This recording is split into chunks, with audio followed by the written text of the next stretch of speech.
Propos de solidarité, vous connaissez sans doute, on vous en parle souvent, une association formidable qui s'appelle la Chaîne de l'Espoir, une association de chirurgiens français qui aident et opèrent des enfants souffrant de maladies cardiaques dans le monde entier.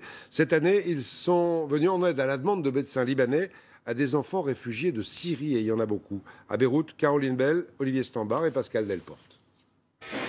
Originaire de Damas, Omar et sa famille ont fui la Syrie il y a 5 mois. Depuis leur arrivée au Liban, ils vivent dans cette tente qu'ils nous montrent sur cette vidéo dans le nord du pays. Leurs conditions de vie sont difficiles. À cause de cette blessure à la main, je ne peux pas travailler au Liban. Ma main, c'est un éclat d'obus qui est tombé près de ma maison. Depuis quelques jours, Omar a rejoint son frère dans ce 2 pièces à Beyrouth. Sa priorité, c'est la santé de Noah, son fils de 3 ans, atteint de troubles cardiaques. RIM fait partie d'une association de chirurgiens libanais qui va prendre en charge l'opération de Noah. Il a été opéré en Syrie. Il y a quelques mois, la maman de Noah a senti que son fils, son ventre est gonflé et son visage aussi.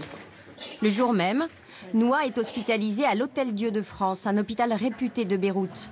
Une fois tous les 15 jours, les chirurgiens de l'association opèrent 6 à 8 enfants libanais, irakiens et depuis quelques mois de plus en plus de Syriens. Ce matin-là, la salle de consultation est remplie de familles de réfugiés. Il est très bleu. Là, ça, c'est un enfant bleu, oui. Très bleu, vous voyez?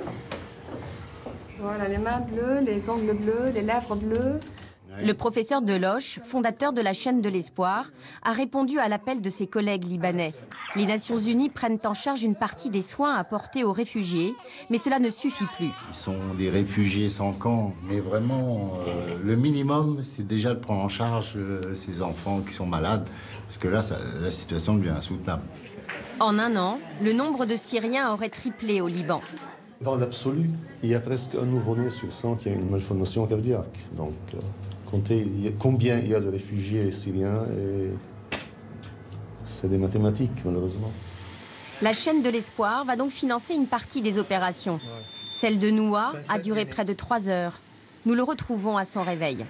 Dans quelques jours, il va pouvoir repartir avec sa famille, vivre dans son campement de fortune, près de Tripoli. Difficile d'évaluer précisément le nombre de Syriens ayant trouvé refuge au Liban. Le pays est devenu en quelques mois leur première terre d'accueil. De leur côté, grâce à la Chaîne de l'Espoir, les chirurgiens libanais espèrent opérer une centaine d'enfants syriens cette année.